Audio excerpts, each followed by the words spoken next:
तो चलिए फ्रेंड्स, आज हम बात करते हैं लेक्चर नंबर 4। तो आज हमारा स्टैटिक मैकेनिक्स वेक्टर टेक्निक में लेक्चर नंबर 4 है। और लेक्चर नंबर 1 और लेक्चर नंबर 2 और लेक्चर नंबर 3 में हमने क्या सीखा है, ये आप हमारे चैनल पर जाकर या इस मैकेनिक्स स्टैटिक की सीरीज़ में जाके प्लेलिस्ट में देख सकते हैं। और पिछले जितने भी लेक्चर्स हुए हैं उनके सारे मैं लिंक्स डिस्क्रिप्शन में डाल दूँगा। और क्लास को शुरू करने से पहले मेरा बस यही कहना है कि आप चैनल को सब्सक्राइब कर लीजिए और इस वीडियो को शेयर कर दीजिए, ताकि जो भी स्टूडेंट बीएससी पढ़ रहे हैं या यूपीएससी के पॉइंट ऑफ व्यू से पढ़ रहे हैं उनको भी समझ में आ जाए। तो अभी तक हमने बात किया था, पहले हम चैप्टर का नाम डाल दें, मैकेनिक्स स्टैटिक पढ़ रहे थे हम लोग, और वेक्टर टेक्निक का हमें इस्तेमाल करना है। ये सब मैंने बातें कर रखी हैं, वेक्टर टेक्निक वगैरह क्या है तो आप उसे देख सकते हैं। तो यहाँ पे हम पढ़ रहे थे लाइन कोऑर्डिनेट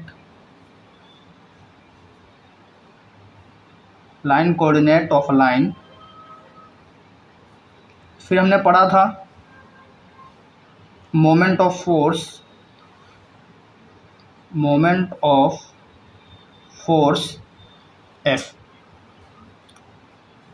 एफ का मोमेंट ऑफ, ठीक है, फोर्स एफ का हमने मोमेंट जाना था। और इसको हमने कहा था कि हम मोमेंट ऑफ फोर्स को ऐसे डिनोट करेंगे, एम वेक्टर ओ पॉइंट पर अबाउट अ पॉइंट ओ, और इसकी वैल्यू हमारी आई थी OP vector cross F vector. कैसे आई थी मैं डायग्रामेटिकली अभी आपको क्लियर कर दे रहा हूँ। जैसे मान लीजिए हमारे पास एक लाइन है एल, इस पर पॉइंट पी है, यहाँ पे ओ है, और इस लाइन पे एल पर एक फोर्स एफ लोकलाइज्ड है, ठीक है। तो मैंने बताया था कि अगर आप इस लाइन पे आप कहीं पे भी कोई दूसरा पॉइंट पी डैश भी लेते हैं तो जो मोमेंट आएगा ना वो सेम आएगा, मतलब moment about point O at P, ठीक है, वो आएगा ओपी क्रॉस एफ। और पी डैश के अबाउट भी अगर आप देखें, पी डैश को ले लीजिए, यानी ओपी डैश की अगर बात करें तो ओपी डैश के अबाउट भी मोमेंट ऑफ फोर्स जो आएगा अबाउट पॉइंट ओ वही आएगा जो पी पर आएगा। कैसे? क्योंकि ओपी डैश की जो वैल्यू हो जाएगी वो हो जाएगी OP vector plus PP dash vector. ये सब मैंने आपको बता रखा है। तो आज हम बात करेंगे बेसिकली, पिछले लेक्चर में तो हमने ये देखा था। अब मान के चलते हैं हमारे पास सिस्टम ऑफ फोर्स है, हमारे पास जो है सिस्टम ऑफ फोर्सेस है। तो अगर सिस्टम ऑफ फोर्सेस हैं तो हम कैसे मोमेंट निकालेंगे? तो हेडिंग डालिए moment of a system of forces. Moment of a system of forces. तो अगर सिस्टम ऑफ फोर्सेस का मतलब है कि हमारे पास एक फोर्स नहीं है, एक से ज़्यादा फोर्सेस हैं। जैसे एक F1 फोर्स हो गई, F1 वेक्टर, ऐसे ही एक F2 वेक्टर होगी, ऐसे ही एक F3 वेक्टर होगी, और dot dot dot dot Fn vector. तो ये हमारे पास फोर्सेस हैं, ठीक है, ये हमारे पास फोर्सेस हैं। तो ऐसे सिस्टम को हम कहेंगे बहुत ढेर सारी फोर्सेस यहाँ पर एक्ट कर रहे हैं किसी बॉडी पे। तो इसको लेट करते हैं, let F1 vector, F2 vector, F3 vector, Fn vector, ठीक है, इसको छोड़ दीजिए, be a system of forces.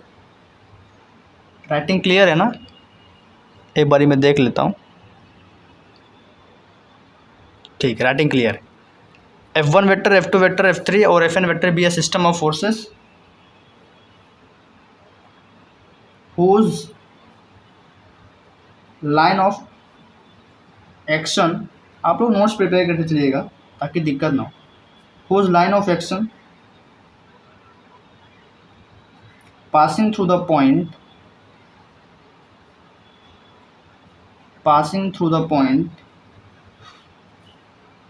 P1 P2 P3 dot dot dot Pn, ये पॉइंट, ठीक। तो F1 P1, जो F1 वेक्टर है वो P1, लाइन ऑफ एक्शन में पास कर रहा है, ऐसे F2 P2 पर, F3 P3। मतलब जब F1 फोर्स लगेगा, ठीक है, किसी लाइन पर लोकलाइज होगा, तो जो लाइन ऑफ एक्शन होगा वो P1 पॉइंट से पास करेगा फोर्स का। F2 अगर किसी लाइन L दूसरी लाइन पर लग रहा है तो जो फोर्स का लाइन ऑफ एक्शन होगा वो P2 पॉइंट से पास करेगा। इसी तरीके से अगर Fn है तो Pn, ठीक है, बस Pn पॉइंट से पास करेगा। इसको भी हम डायग्रामेट्रिकली थोड़ा बताएंगे, बट अभी आप इतना समझिए। तो इसका मोमेंट कैसे निकालेंगे? किसी एक पॉइंट का तो मोमेंट हम निकाल लिए थे इसे, ठीक है, P P डैश सब ऐसे हमने निकाल लिया था। सवाल उठता है कि हम इसका मोमेंट कैसे निकालेंगे अगर हमारे पास ये है और इतने ढेर सारी फोर्सेस हैं। तो इसका मोमेंट निकालने के लिए बहुत आसान है। The moment of forces of above system of forces of above system of forces about point O point के अबाउट ही देखते हैं, is defined as, तो moment of force about point O निकाल लें तो कैसे लिखेंगे? m वेक्टर O, और हमारे पास सिस्टम ऑफ फोर्सेस हैं तो क्या आ जाएगा यहाँ पे आ जाएगा आपके पास P1 vector cross F1 vector plus, ठीक है, ये जब P1 पॉइंट से पास करेगा लाइन ऑफ एक्शन का फोर्स किसी लाइन से तो उसका मोमेंट है, और P2 vector cross F2 vector और P3 vector cross F3 vector, और इसी तरीके से और Pn vector cross Fn vector. I think it is now clear. अभी मैं डायग्रामेटिकली अभी आपको दिखाता हूँ कैसे हो रहा है, बट अभी आपको इतना समझना है। तो अब इतना बड़ा लिखने का कोई मतलब नहीं बनता, तो हम इसको शॉर्ट में लिखेंगे, सिग्मा यानी समेशन कर देंगे सबका, आई OPI क्रॉस FI, यहाँ पे वेक्टर। क्लियर हो गया? So this is a moment of a system of forces about point O, ठीक है। तो इस तरीके से सिस्टम ऑफ फोर्सेस का मोमेंट निकलेगा पॉइंट O के अबाउट। अब यहाँ पे हो क्या रहा है इसको समझिए पहले, फिर हम बात करते हैं। तो ये हो गया हमारा किसी सिस्टम ऑफ फोर्सेस के अबाउट मोमेंट का फॉर्मूला हो गया।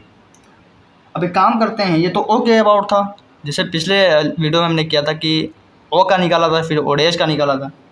तो एक काम करते हैं, यहाँ पे हम O डैश का निकाल के देखते हैं। तो next let O dash be other point. अच्छा, उससे पहले मैं आपको बता दूं कि कैसे सिस्टम ऑफ फोर्सेस यहाँ पे एक्ट कर रहा है, बट काम करते हैं, अभी आपको फॉर्मूला तो पता ही है, तो मैं पहले O डैश के बारे में बता देता हूँ। Let O dash be the other point, अगर हमारे पास O डैश है तो moment of system of forces है ना, FN फोर्सेस हैं, तो moment of system of forces about O dash क्या हो जाएगा? ये हो जाएगा सिग्मा आई, जहाँ पे O है वहाँ पे O डैश आ जाएगा, PI vector cross FI vector. सवाल उठता है कि ये OPI कैसे निकाले, मतलब O डैश PI कैसे निकाले? तो O डैश P का अगर आप ध्यान से देखें, यहाँ पे देखें,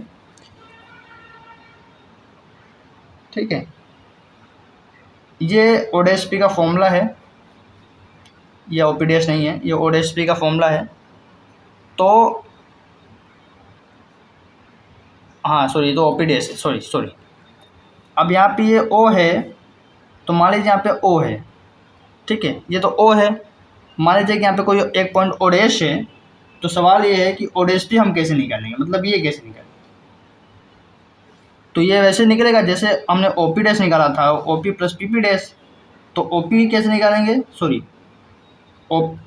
O डैश P कैसे निकालेंगे? O डैश P निकालेंगे OO dash plus O P. बात समझ में आ रही है? O dash plus O P, ये लिखना है।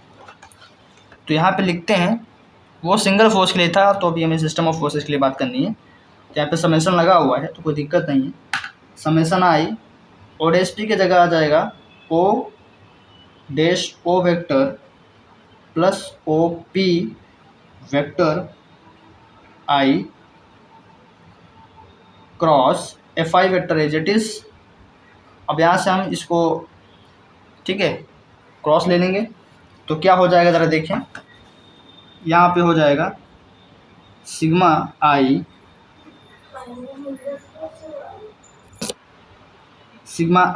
ओ पी आई वेक्टर क्रॉस एफ आई वेक्टर,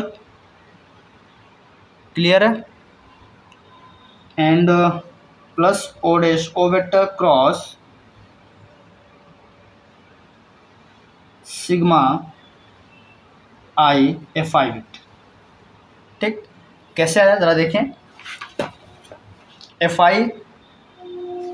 आई का इसमें मल्टीप्लाई होगा तो ये तो कांस्टेंट है, कुछ वैल्यू आएगी, ओ डैश ओ वेक्टर है, ठीक है, मतलब ये कोई लेंथ होगी, तो इसको हम बाहर ले लेते हैं। तो सिग्मा जाएगा एफ आई के साथ, तो यहाँ पे क्या हो गया, यहाँ पे हो गया ओ डैश ओ वेक्टर बाहर क्रॉस सिग्मा आई एफ आई, और एफ आई ओ पी आई के साथ भी जाएगा, तो सिग्मा आई एफ आई वेक्टर, ठीक है, सिग्मा आई एफ आई वेक्टर ओ पी आई वेक्टर। तो इस तरीके से यहाँ पे बस मल्टीप्लिकेशन हुआ है, ठीक है। आगे बढ़ते हैं।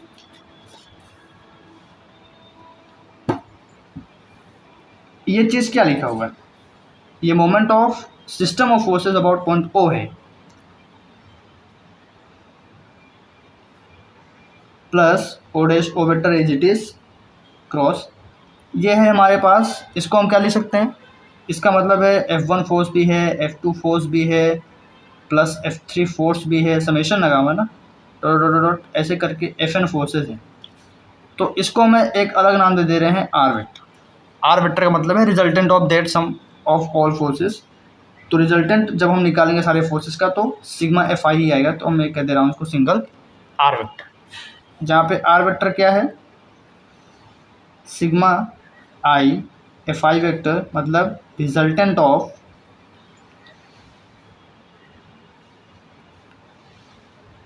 ऑल दी फोर्सेस, ठीक है। तो फाइनली फॉर्मूला हमारे पास क्या आ गया, फाइनल फॉर्मूला हमारे पास आ गया M vector O dash is equal to M vector O plus O dash O vector cross R, ठीक। This is the final formula for moment of system of forces about point O dash. ऐसा ही कुछ formula आपका उसमें भी आया था जब आपने ओ डैश अबाउट मोमेंट, तो ऐसा ही कुछ फॉर्मूला किस में आया था जब आपने सिंगल फोर्स के लिए निकाला था अबाउट पॉइंट ओ डैश। तो ये सिस्टम ऑफ फोर्सेस के लिए। तो this is all about lecture number 4। Next lecture हम बात करेंगे इक्विवेलेंट सिस्टम ऑफ फोर्सेस। अगर सिस्टम ऑफ फोर्सेस हैं तो हम उन्हें इक्विवेलेंट कब कहेंगे, ठीक है। तो अगर इक्विवेलेंट सिस्टम ऑफ फोर्सेस हैं तो हम उन्हें, ठीक है, अगर सिस्टम ऑफ फोर्सेस हैं F1 vector, F2 vector, F3 vector, तो हम उन्हें इक्विवेलेंट कब कहेंगे, तो इसको हम लेक्चर नंबर 5 में डील करेंगे। तो आज के वीडियो में पहले आप जाके moment of the system of forces about point O और अबाउट पॉइंट ओ डैश अच्छे से क्लियर करिए। मिलते हैं नेक्स्ट लेक्चर में। एनी क्वेश्चन, एनी डाउट तो आप कमेंट सेक्शन में पूछ सकते हैं।